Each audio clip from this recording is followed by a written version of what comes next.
Shri C B standing committee chairman നമ്മളോടൊപ്പം telephone ലൈനിൽ ചേരുന്നുണ്ട്. ശ്രീ സി ബി, കഴിഞ്ഞ മണിക്കൂറിലും അവിടെ നടക്കുന്ന ആ സമയത്തെ കാര്യങ്ങൾ താങ്കൾ പറഞ്ഞതാണ്. പ്രതിഷേധം ഇപ്പോഴും തുടരുകയാണല്ലേ? അതെ അതെ,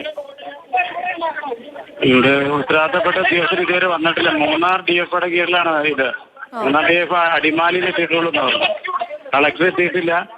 മറ്റ് മാധ്യമ മാത്രമാണ് ഇവിടെ എത്തിയിട്ടുള്ളൂ. ജനം കൂടിക്കൊണ്ടിരിക്കുക. അതെ, DFOയുമായിട്ട് സംസാരിക്കാൻ തയ്യാറാണോ?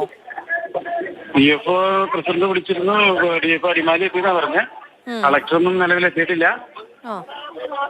ഉത്തരവാദിത്തപ്പെട്ട ആരും വരാതെ ഇവിടുന്ന് ഓടിയെടുക്കാൻ ജനം സമ്മതിക്കില്ല.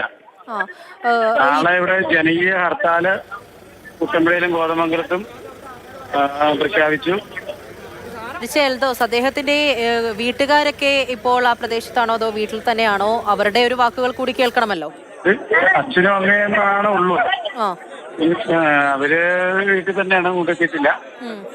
ഇരിക്കാൻ പറ്റുന്ന സാഹചര്യം അല്ലല്ലോ. ഈ പോലീസും ഫോറസ്റ്റ് ഉദ്യോഗസ്ഥരുമൊക്കെ എന്താണ് പറയുന്നത്? ഇപ്പോൾ അവർക്കെതിരെ പോലും പരാതികൾ വരുന്നുണ്ട്. അവർക്ക് റേഞ്ചറുടെയൊക്കെ അനാവസ്ഥയാണ്. കാരണം ഇവിടെ ഈ സ്ഥലം എന്ന് വെച്ചാൽ നേരിമംഗലം റേഞ്ചിന്റെ കീഴിലാണ് വരുന്നത്. മൂന്നാർ DFO ഇവിടെ കുട്ടമ്പുഴ പഞ്ചായത്ത് 3 റേഞ്ചിന്റെ DFOയുടെ കീഴിലാണ് വരുന്നത്. ഒന്ന് ഇടുക്കി അട്ടക്കാട് മേഖല, ഉരുളന്തണ്ണിയൊക്കെ. തൊട്ടിപ്പുറം ഇങ്ങോട്ട് വന്നു കഴിഞ്ഞാൽ മൂന്നാർ DFO കീഴിൽ വരും. അപ്പുറ സൈഡിലേക്ക് മാറി കഴിഞ്ഞാൽ ഇത് മലയാറ്റൂർ DFOയുടെ കീഴിലാണ് വരുന്നത്. ഇപ്പോൾ ഈ ഫോറസ്റ്റ് ഉദ്യോഗസ്ഥർക്കെതിരെ അവിടെയുള്ള ഓരോരുത്തരും പറയുന്നത് ഗുരുതരമായ കാര്യങ്ങളാണ്. ആന അവിടെ ഉണ്ടായിരുന്നു എന്ന് അറിയിച്ചിരുന്നു, പക്ഷെ അവിടേക്ക് എത്തിയില്ല. അതിനുശേഷമാണ് ഈ അപകടം ഉണ്ടായത് എന്നാണ് പറയുന്നത്. മുൻപും ഇങ്ങനെ കാട്ടാനയൊക്കെ ഇറങ്ങുന്ന സമയത്ത് കൃത്യമായി ഫോറസ്റ്റുകാർ വന്ന് ഇടപെടുന്നുണ്ടായിരുന്നോ? ഇവിടെ ഫോറസ്റ്റ് ഓഫീസുമായിട്ട് ഒരു 100 കുത്തണം ലീറ്റാണ് ഈ റോഡിലുള്ളൂ.